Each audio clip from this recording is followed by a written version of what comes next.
नमस्कार, मैं शारदा पांडे आसान ज़िंदगी किसी एपिसोड में आपका स्वागत करती हूँ। जैसा कि पर्वों त्योहारों का महीना चल रहा है, पूरे अक्टूबर चलेगा, आपको सभी वीडियो दे रही हूँ। आज मैं आपको दूंगी कार्तिक महीने की शुक्ल पक्ष की देव उठनी एकादशी का वीडियो। जैसे कि देव उठनी एकादशी के साथ साथ चातुर्मास समाप्त हो जाएगा और देव उठनी के साथ साथ यानी कि देव उठनी जैसे कि 1 नवंबर को है, तो इसको नहीं कह सकते कि साथ साथ सभी मांगलिक कार्य भी शुरू हो जाएंगे, क्योंकि मांगलिक कार्य शुरू होने के लिए आपको देव उठनी से 20 दिन आगे इंतज़ार करना पड़ेगा। 22 नवंबर के बाद से ही सभी शुभ और मांगलिक कार्य शुरू हो जाएंगे। तो इस बार देव उठनी एकादशी 1 नवंबर 2025 दिन शनिवार को है। तो देव उठनी एकादशी के दिन वो व्यक्ति तुलसी विवाह का आयोजन करता है जिनके यहाँ कन्या पुत्री रत्न नहीं है। वो कन्यादान का जो महापुण्य है वो अर्जित करने के लिए तुलसी मैया का विवाह का आयोजन करता है। पर जिनकी कन्याएं हैं वो विवाह का आयोजन न करें, वो साधारणतः विवाह करें। विवाह का आयोजन करने के लिए पति और पत्नी दोनों व्रत करते हैं और दोनों ही पूजा में शामिल होते हैं। विवाह का आयोजन करने के लिए पंडित जी को बुलाया जाता है और उन्हीं पंडित जी को बुलाया जाता है जिनके पास शालिग्राम पहले से हों। जो तुलसी विवाह का आयोजन करता है वो खुद तुलसी और शालिग्राम दोनों नहीं देता है, क्योंकि अगर तुलसी मैया बेटी हैं तो शालिग्राम दामाद होते हैं। तो हम तुलसी का पूजन विवाह करके उन्हीं पंडित को दान दे देते हैं जो शालिग्राम लेकर आके पूजन करते हैं। जो विवाह का आयोजन करते हैं उनको विशेष बता रही हूँ, बहुत सारे लोग करते हैं। तो जैसे बेटी के विवाह में हम बर्तन, कपड़े, अन्न, फल, जेवर, बेटी की ज़रूरत की चीज़ें, बहुत सारी चीज़ें देते हैं। पलंग वगैरह देते हैं। तो पलंग वगैरह तो अगर आपके पास है तो ब्राह्मण को दान करने का कोई संकोच ना करें, नहीं है तो ये छोटी मोटी चीज़ें आप सभी चीज़ें थोड़ी थोड़ी ही सही, लेकिन सभी चीज़ें जैसे पलंग वगैरह ना दान कर सकें तो छोटा मोटा चादर, बिस्तर, कंबल भी दान कर सकते हैं। तो इन सभी चीज़ों की व्यवस्था होनी चाहिए। पूजा का समय वही गोधूली बेला में पूजन करना चाहिए। व्रत करके विवाह पूजन जो होता है उसके लिए पूरा सामान भी बता दूंगी। पति पत्नी दोनों व्रत करें तभी विवाह करें। जैसे पति बोलता है भाई तुमको विवाह पूजन करना है माँ का कर लो, तो अकेले में नहीं किया जाता है। अगर पति तैयार हो तो आप करें, नहीं तैयार हो तो सामान्यतः पूजन में आसान ज़िंदगी में सभी सुहागनों के लिए पूजन मैं करके दिखाई हूँ, वैसा पूजा कर सकते हैं आप। जैसे कि अभी कार्तिक महीना चल रहा है तो बहुत सारे लोगों का ये सवाल है कि जो पूरे कार्तिक में जैसे कि पूरे 1 महीने में स्नान नहीं कर पाए, दीपदान नहीं कर पाए, हॉस्पिटल चले गए या अशुद्ध हो गए या उनके घर में सूतक पातक हो गया, तो पूरे कार्तिक का जो शुभ फल है वो कैसे मिले। तो ऐसे में आप देव उठनी एकादशी से शुरू करके 5 दिनों तक कठोर अगर कार्तिक पालन कर लेंगी तो आपको पूरे 1 महीने का फल मिल जाएगा। जैसे मैं बताती हूँ कि नवरात्रि में अगर आप 9 दिनों का व्रत ना कर पाएँ तो मात्र 3 दिनों का, सप्तमी, अष्टमी और नवमी, 3 दिनों का कठोरतम पालन करके आपको 9 दिनों का व्रत का फल मिल जाता है। वैसे ही 5 दिनों का कार्तिक का जो कठोरतम व्रत का पालन करने से पूरे महीने का जो आपका छूटा है, बिछला है, भूल गए हो, नहीं कर पाए हो किसी भी कारण से, तो पूरा फल मिल जाएगा।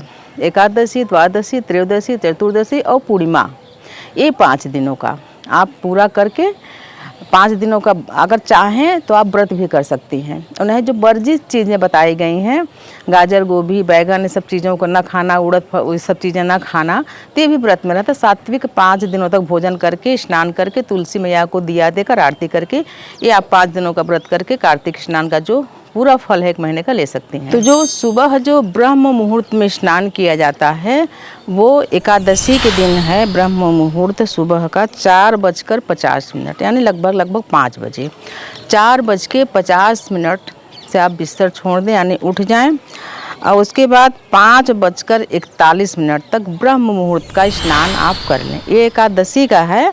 और उसके बाद जैसे आप 5 दिनों का करोगे तो थोड़ा थोड़ा जल्दी यानी जल्दी उठना आप शुरू कर दो 5 दिनों तक। और जो लोग पूजा करेंगे यानी जो साधारण पूजा करेंगे, तुलसी विवाह पूजा करेंगे, वो शाम को 6 बजे से लेकर रात्रि 8 बजे तक विशेष पूजन या विवाह पूजन कर सकते हैं तुलसी मैया का। 1 नवंबर 2025 दिन शनिवार के दिन शाम को 6 बजे से 8 बजे तक तुलसी पूजन विशेष है। और अब पारण का इसमें कुछ जटिल है।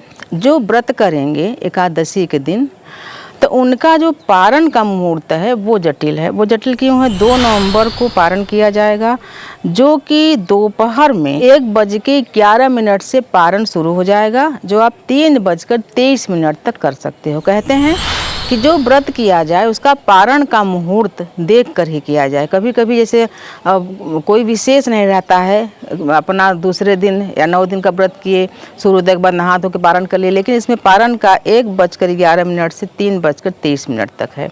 तो आपको यानी 2 नवंबर को 1:11 तक इंतज़ार करना पड़ेगा, इसके पहले नहीं कर सकते हो। ये नियम है, पंचांग बता रहा है ऐसा। अब आप सामग्रियों को नोट कर लें।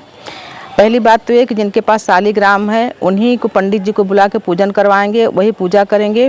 तुलसी जो विदाई होती है रात्रि को नहीं होती है, सुबह होगी, क्योंकि सुबह रविवार है तो एक दिन बढ़ार रखा जाएगा। बढ़ार किसको बोलते हैं?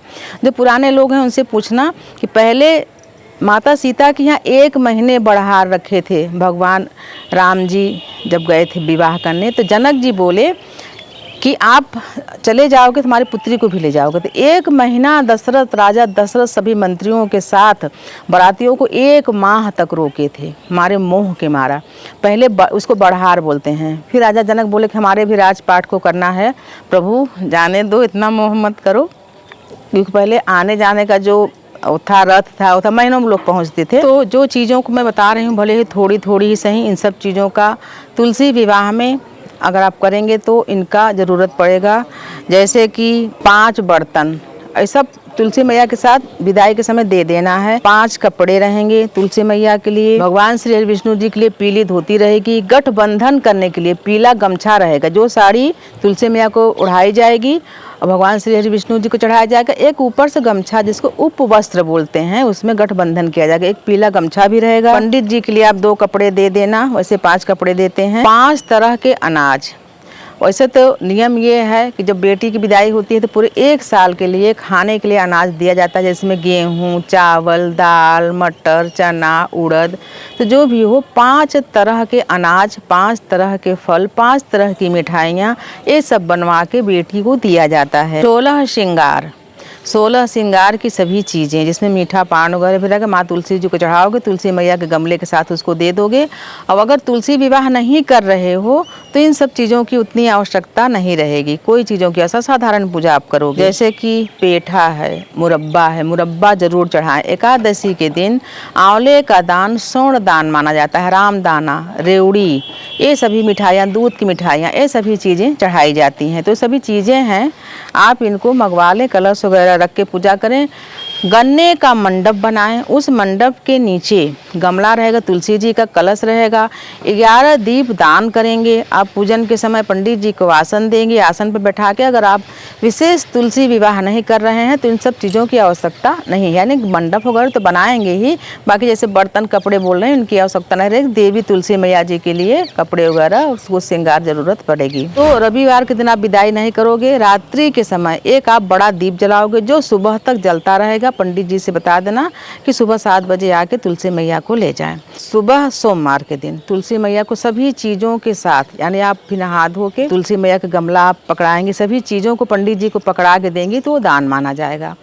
तो पंडित जी जो शालिग्राम रहेंगे, पंडित जी लोग पूजा करके ले जाते हैं तो कोई बात नहीं, ले जा सकते हैं, लेकिन जब आप विदाई करोगे तो फिर से शालिग्राम लाएंगे और उनके साथ माता तुलसी जी का विदाई करोगे। तो जब आप देवी तुलसी जी का विदाई करें, जो पुत्रीहीन है, जिनकी पुत्री नहीं है, विवाह किए हैं, विदाई करें, तो आप पति पत्नी दोनों ये कहें कि हे कल्याणी, हे माता तुलसी मैया जी, हम आपका विवाह करें हैं, आप हमारी कन्या हो, आपको हम विदा कर रहे हैं, तो आप आशीर्वाद दे के जाएँ कि हम इस लोक में भी और परलोक में भी हमारा कल्याण हो। ऐसा आप कहेंगे तो आपके अंदर एक विशेष श्रद्धा और भक्ति और भाव रहेगा कि आप अपनी पुत्री को ही विदा कर रहे हैं और देवी तुलसी आपकी सभी मनोकामना, सभी मनोरथ को पूरा करेंगी। तो आपको मैं बता रही हूँ, आपको मैं बारीकियां भी बताती हूँ। जैसे बाकी लोग बता के हाँ तुलसी पूजा करो, दान दे दो, लेकिन क्योंकि रविवार है इसलिए आप उस दिन दान नहीं कर सकते। पूरी रात्रि यानी रविवार के दिन रात्रि दीप जलाने के लिए क्यों बोल रही हूँ कि जैसे हम सामान्य लोगों के जब विवाह होता है तो जो मंडप में दीप जलता है, जिस दिन मंडप गढ़ता है, तो मान्यता यही है कि जब तक बेटी यानी बेटा का विवाह है तो बहू आ जाए तब तक दीप जलता है, बेटी की जब विदाई हो जाती तब तक वो दीप जलता रहता है। इसीलिए जब तक आपकी बेटी की विदाई नहीं होती यानी रविवार के दिन नहीं होता, रात्रि के दिन मंडप में दीप जलना चाहिए। तो एक बड़ा दीप आप जला दें रविवार के दिन, लेकिन भूल के भी रविवार के दिन सरसों के तेल का दीप न जलाएं। क्यों? क्योंकि सरसों का तेल शनि से संबंधित होता है। रविवार के दिन नहीं, मीठा तेल, घी हो सके तो घी, क्योंकि घी जम जाता है इसलिए आप मीठा कोई फली वगैरह का तेल आप जला सकते हैं। तो आपको मैं बता रही हूँ तुलसी पूजन विशेष और तुलसी पूजन साधारण आपको करना तो साधारण कर सकते हैं, विशेष बताई हूँ। 5 दिनों का व्रत, जो बहुत सारे आप प्रश्न किए हैं कि आपका कार्तिक महीना छूट गया है, एकादशी, द्वादशी, त्रयोदशी, चतुर्दशी, पूर्णिमा, ये 5 दिनों का आप विशेष कठोर व्रत करके पूरे कार्तिक का स्नान का फल ले सकते हैं। यानी कि ब्रह्म मुहूर्त में नहाएं, तुलसी मैया का आरती गाएं, जल दें और हो सके तो दुग्ध भी डालें, जड़ में कच्चा दूध। और सुबह शाम जब आप ब्रह्म मुहूर्त में नहाएंगे तो अंधेरा रहता है तो दीपदान भी कर दें। माता का पत्तियों का देखें ध्यान कि जले ना। तो आपको मैं विशेष तुलसी पूजन बता रही हूँ। गन्ने का मंडप, जब विवाह करें या साधारण पूजा भी करें तो गन्ने का मंडप बनाएं। इस दिन विशेष नागवेल, गन्ना की जिनका खेती है वो जाके पूजन करते हैं, इसी दिन से गन्ना की कटाई शुरू हो जाती है। तो आपको मैं विशेष तुलसी पूजा यानी देव उठनी एकादशी बताई हूँ। इसी दिन से जो चातुर्मास लगा है वो समाप्त हो जाएगा। पर 20-22 नवंबर से पहले कोई भी शुभ मांगलिक कार्य नहीं हो सकते हैं, कोई मुहूर्त ही नहीं है। तो आपको मैं देव उठनी एकादशी के बारे में बताई हूँ। फिर से बोल रही हूँ, आप हमारे चैनल आसान ज़िंदगी को सब्सक्राइब कर लें, हाइप कर लें, हमारे साथ बने रहें, देखते रहें आसान ज़िंदगी। तब तक के लिए नमस्कार।